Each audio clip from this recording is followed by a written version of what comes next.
Director Shin slid the report across the conference table without saying Adese's name. Not once. Adese watched from the far end of the room as 6 weeks of her work, her models, her projections, her footnotes, landed in front of the client under someone else's presentation. She had seen this before. She kept her face still. She kept her pen moving. This was Daesun Capital, 43rd floor, Seoul. And this was Tuesday. Impressive analysis, the client said, nodding at the screen. Whoever built this stress testing framework understood the regional exposure better than most of our internal teams. Director Shin smiled. We have an excellent department. Adese wrote the word excellent in her notebook, underlined it once. Then the client leaned forward. One question on the emerging market weighting, the assumption on page 11. Walk me through the logic. Silence. The kind of silence that fills a room when 12 people suddenly discover they cannot answer a question about a document they did not write. Adese looked up. The weighting accounts for currency volatility in 3 West African corridors, she said, her voice level, precise, unhurried. The assumption is conservative by design.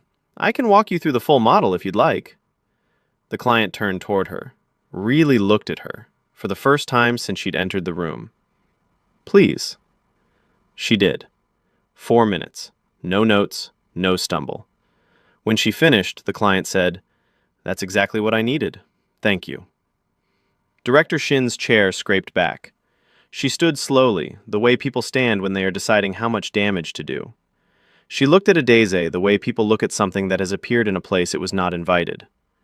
Don't misread the moment, she said, her voice smooth and carrying. She's here on a scholarship program, a diversity initiative, not a hiring decision. She smiled at the client. We find it's important to give these opportunities, even when the fit isn't quite organizational. The room went still. Adese opened her notebook to a fresh page, clicked her pen, and began to write, slowly, carefully, every word Director Shin had just said, while the silence stretched and the fluorescent lights hummed and 12 people waited to see what she would do next. Then she looked up. I just want to make sure I have that correctly recorded, Adese said, her voice carrying the same temperature it had when she explained the currency model. For my files. Director Shin's smile did not move, but something behind her eyes did. The client cleared his throat, and at the back of the room, standing just inside the doorway, holding nothing, saying nothing, in a suit that had not been on any meeting agenda, a man watched Adese cap her pen and close her notebook with the careful, deliberate hands of someone who had learned long ago that falling apart was a luxury she could not afford. He had taken a wrong turn on his way to the 45th floor. He did not leave. Kwon Sojun had spent 15 years learning to read people, to see the exact moment someone broke. He watched Adese Obi not break, and he thought, there she is. That is the most dangerous person in this building, and nobody in this room has any idea. She noticed the shift before she understood it. At 8:47 in the morning, Director Shin's assistant walked past the intern bay at a pace that was almost running. 2 senior analysts who never arrived before 10 were already at their desks, jackets on, screens open. Someone had replaced the dying plant by the elevator with a fresh one. Adese watched all of it from her periphery and returned to her screen. Whatever was happening on the floors above her was not her concern. She had a liquidity analysis due by noon that would be submitted under Park Jin-ho's name, and the models still needed cleaning. She worked. The floor rearranged itself around her in small, anxious movements. She did not look up. She was 3 pages from the end when she felt it, the particular quality of silence that meant someone had stopped walking. She had learned to notice that kind of silence. It usually preceded something unpleasant. What are you building? The voice was quiet, not loud the way authority usually announced itself in this building, just certain. Adese did not look up immediately. Liquidity stress model, 3-scenario framework, Basel III adjusted for regional variance. Which corridors? West and Central Africa, with secondary exposure in Southeast Asia. And the correlation assumptions between the corridor currencies? Are they static or dynamic? She looked up. He was standing at the edge of the intern bay with the relaxed stillness of someone who had nowhere more important to be, which she knew immediately was not true. Dark suit, silver watch. The kind of face that gave away nothing but had clearly decided something. He was not from this floor. He was not from any floor she had access to. Dynamic, she said. Recalibrated quarterly against IMF volatility indices. She held his gaze. Who are you? He reached into his jacket and placed a card on her desk. She read it without touching it first. Kwon So-jun, Executive Director, Kwon Group. She picked it up, read it again, set it back on the desk, and slid it across to him. You're in the wrong part of the building. The corner of his mouth moved. Not quite a smile. Something more considered than that. Am I? He picked up the card, held her gaze for one moment longer than was necessary. Then he walked back toward the elevator without hurrying, without looking back, with the unhurried ease of a man who had learned that looking back signaled uncertainty he did not feel. Adeze watched the elevator doors close. Then she opened her notebook, took out the card she had palmed before sliding the decoy across the desk, and tucked it between the last two pages. She told herself it meant nothing. A curiosity, a wrong turn. She went back to her model and found the cursor blinking at a line she had no memory of finishing. Her hands were steady. Her pulse was not. His name was on the meeting request by 9 the following morning. Adeze saw it on the strategy review agenda. Observer, Kwon So-jun, Kwon Group, and said nothing. Che Surim, at the adjacent desk, made a sound that was nearly a word and then abandoned it. The senior analyst spent 40 minutes before the meeting deciding where to sit. Adeze prepared her slides and ate breakfast at her desk. The review went the way reviews always went. She presented the first section. Park Jin-ho interrupted with a clarification that was not a clarification, but a redirect, a technique so practiced it had its own rhythm. Director Shin added context that subtly repositioned the analysis as a team output. A junior associate asked a question clearly scripted to give Shin the floor back. Adeze answered it, returned to her slide, and continued. She had learned to hold her thread through the interference the way you hold an umbrella in wind, not by fighting it, but by adjusting the angle and keeping moving. So-jun sat at the back and said nothing. He did not look at his phone. He did not look at the senior analysts performing competence in his direction. He watched Adeze present, and when the room interrupted, he watched that too, with the focused patience of someone cataloging information he intended to use. She found the stairwell by instinct afterward, 11 steps down from the main floor, a landing wide enough for a person and a container of jollof rice she had packed at 6 that morning because the break room conversation had a way of ending when she walked in. He appeared 7 minutes later and sat beside her on the step without asking. She did not move over. She did not offer him anything. She waited. Your name on a contract, he said. Your work credited as yours. 3 times your current stipend, and a team that has been told in advance what the standards are. Why? Because you are the best analyst in that building. He said it the way people state weather. Everyone in that building knows it, except the people whose job it is to say so. She studied him for a long moment. The stairwell light was ungenerous. He looked the same in it as he had in the conference room, unbothered by unflattering conditions. She noted that. I don't need to be rescued, she said. I need to be evaluated fairly. I'm offering you both. I'm asking for one. She closed her container.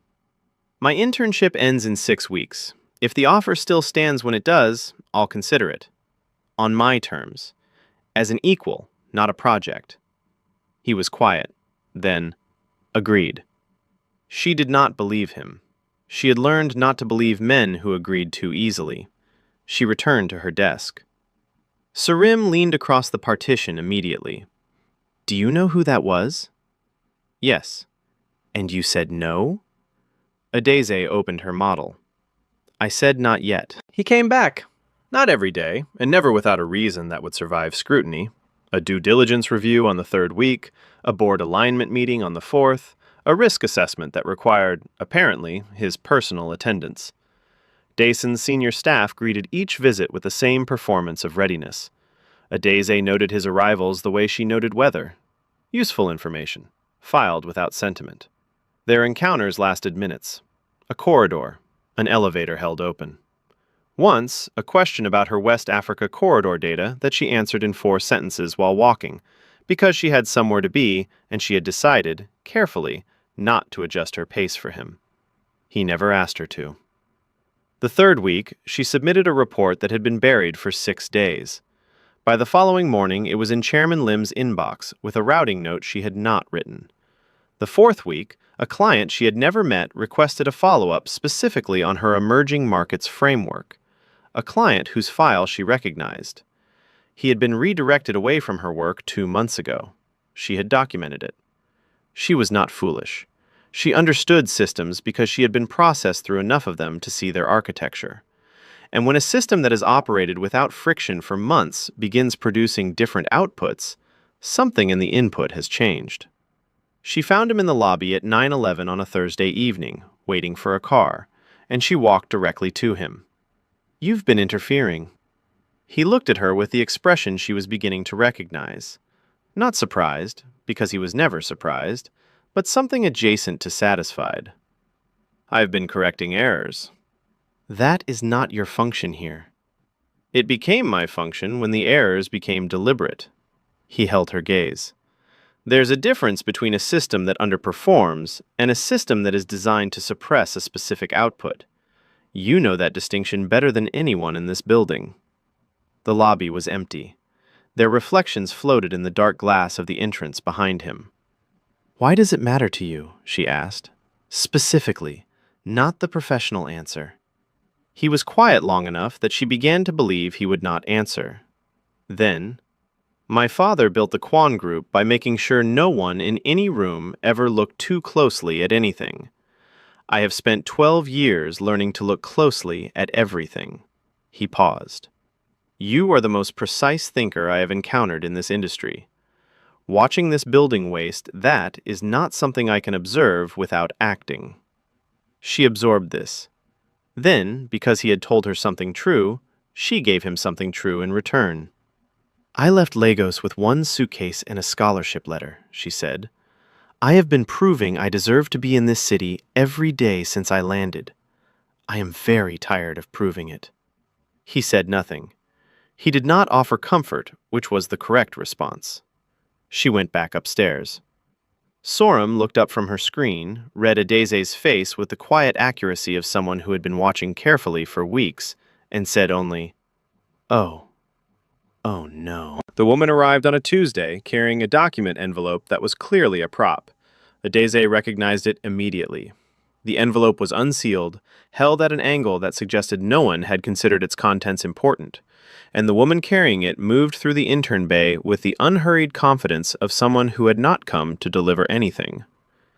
She was younger than Sojin, lighter in her expression, and she looked at Adese the way people look at something they have already decided they like.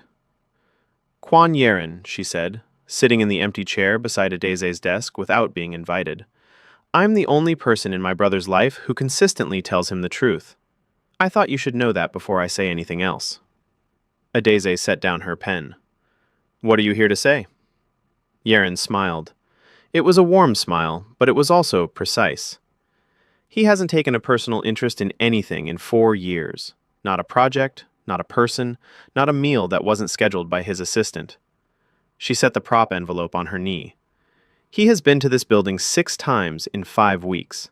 Sojin does not do things without reasons, and whatever his reason is, it has nothing to do with Daisen Capital's quarterly returns. "He's made a professional offer," Adese said. "I haven't accepted it yet." "I know." Yeren looked at her with steady, uncomplicated attention. "I'm not here about the offer." Adese waited. "He'll wait as long as you ask him to," Yeren said. "That's not a manipulation. It's just true. He's patient in a way that looks like strategy from the outside, but is actually closer to..." She paused, finding the word. "Hope. Which he doesn't have very much of. Which is why I'd rather he didn't spend it waiting indefinitely." She stood, picked up the envelope. "That's all." She left with the same ease with which she had arrived. Sojin appeared 40 minutes later. Adeze suspected the timing was not coincidental, but said nothing about it. She closed her laptop and looked at him directly. "What do you actually want?" she asked. Not the offer, not the professional answer, the specific thing. He sat down in the same chair his sister had occupied. He was quiet for long enough that she respected it. She had learned his silences were not evasions, but precision, the same way hers were. "To have dinner with someone who speaks to me like I'm a person and not a position," he said. "To have that be the same person consistently." He met her eyes. "To stop constructing reasons to be in this building." She held his gaze for a long moment. Everything in her that had learned to be careful was still being careful, but something underneath it was doing something else entirely. "My internship ends in 3 days," she said. "Ask me again then." He nodded. He left without pushing. Adeze opened her notebook to a fresh page. She did not write down an injustice. She did not document a slight or record a date and time for her files. She wrote one line and sat with it, and did not cross it out. Chairman Lim Do-hwan did not look at her once. He looked at the surface of his desk, at the framed photographs arranged along the windowsill, at the middle distance above her left shoulder where difficult conversations go when the person having them lacks the integrity to aim them correctly. He said cultural integration concerns and long-term team cohesion and not the right moment, and each phrase landed with the soft, practiced weight of words that had been used before and would be used again. He said he hoped she understood. He said the scholarship program had been valuable. He said he wished her well. Adeze thanked him. She stood. She walked out of his office with the same stillness she had carried into every room in this building for 6 months. The stillness that was not peace, but had learned to wear its face. She took the elevator to the lobby, sat in one of the chairs by the entrance that no one ever used, opened her notebook to the last written page, and below everything she had documented, every name, every date, every precise record of what this building had taken from her and called policy, she wrote 4 words. Closed the notebook, put it in her bag. Then she left. 36 hours later, she was in her apartment reading when her phone screen lit with a news alert. She read it twice. Then she set the phone face down on the table and looked at the wall for a moment. Daesun Capital had a new majority stakeholder. The acquisition had been executed through a holding company. The transaction had, apparently, been structured over several weeks. She did not call him. She made tea. She went to bed. Saturday morning, an unknown number. She answered. "Ms. Obi." The voice was professional, unhurried. "This is Baek Min-jae, office of Kwon So-jun. I'm calling to formally extend an offer of employment. Head of Emerging Market Strategy, Kwon Group. Permanent position. The terms Mr. Kwon outlined previously remain unchanged. We'd welcome your response at your earliest convenience." She thanked him and ended the call. Then she found So-jun's number and called it. He answered on the second ring. "You bought the company," she said. "I made a sound investment." So-jun. A pause. Not evasion, precision. "I told you the offer would still stand." She was quiet for a long moment. Outside her window, Seoul was doing what Seoul always did. Moving, indifferent, continuous. She had arrived in this city with one suitcase and a letter, and the determination of someone who had decided that exhaustion was not a reason to stop. She was still tired, but something underneath the tiredness had shifted. "I need to ask you something," she said. "In person." "Tell me where." "I'll come to you." She ended the call, picked up her notebook, read the 4 words she had written in the lobby 2 days ago, standing in a building that had just told her she did not belong there. I was right anyway. She put on her coat and left. In his office on the 47th floor, Kwon So-jun set down his phone and was already reaching for his jacket before she had finished the call. Her name was on the door. Not a nameplate slid into a temporary holder, not a printed card taped at intern badge height. Engraved. Permanent. Adeze Obi, head of Emerging Market Strategy. She had walked past it for 6 months and had not yet stopped finding it remarkable. though she had stopped showing that she found it remarkable, which was a different thing entirely. The work was harder than anything Dason had given her. Harder in the way that real things are harder than performances of things. She sat in rooms where decisions were made and not merely reported. She was disagreed with directly, which she found she preferred to being ignored. She disagreed back, with data, and was heard. The adjustment had taken 3 weeks. The confidence in being heard had taken longer. She was still, quietly, learning that producing excellent work and then waiting for it to disappear were not inevitably connected. She was not there because of Sojin. This was important to her, and he understood that it was important, which was one of several reasons she had stopped guarding herself against him with quite the same vigilance. The dinners had started as debriefs. His knowledge of regional markets was genuine and useful, and she was too precise to refuse a useful resource simply because it made her pulse unsteady. They became something else gradually, in the way that gradual things happen. Without announcement, without a moment she could have pointed to and said there, that was when. Mornings when his schedule shifted without explanation, and she stopped asking for one because she already knew. Small, unremarkable adjustments that accumulated into a life that had made room for another person without either of them having drafted the terms. They had argued twice. Both times about work, both times seriously, both times resolved without performance or retreat. She had noted this. She was still a person who noted things. On a Thursday in the 7th month, she was at her desk at 9 in the evening with her notebook open when she heard him in the doorway. "You're still here?" "Always." He crossed the room without hurrying. She did not look up immediately. She was finishing a thought, and he knew by now that finishing the thought was not rudeness but respect, because she extended the same courtesy to him. When she looked up, her face was the face she had not shown the conference room, or the stairwell, or the lobby on the evening she had finally said, "I am very tired of proving it." It was the face underneath all of those faces. Unguarded. Certain. She closed the notebook. He sat beside her. In the quiet of the office, with soul spread out behind the glass in all its indifferent luminescence, she turned the notebook over in her hands. The first page was still visible at the edge. Director Shin's words in her precise handwriting recorded the morning this had all begun. And below them, added later in different ink, in handwriting that was the same but somehow less braced against the page, "I wrote this down so I would never forget how far I had to come. I don't need it anymore." She set it down. He did not ask what it said. He already knew. Your excellence was never the problem. You were always the answer. You just needed a room that was finally ready for you.